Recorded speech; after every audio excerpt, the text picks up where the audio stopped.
ঘি মরিচ আলু বানানোর জন্য 4টে আলু নিয়ে নিয়েছি, খোসা ছাড়িয়ে ডুমো করে কেটে জলে নুন দিয়ে সিদ্ধ করে নিয়েছি, জলটা ঝরিয়ে নিয়েছি।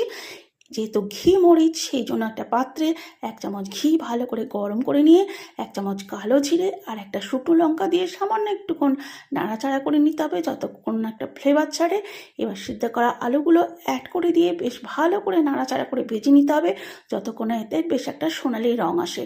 এবার দিয়ে দিন স্বাদ মতো নুন আর ক্রাস্ট মরিচ গুঁড়ো আর ভাজা জিরে গুঁড়ো দিয়ে একটু খুব ভালো করে নাড়াচাড়া করে মিশিয়ে নিন।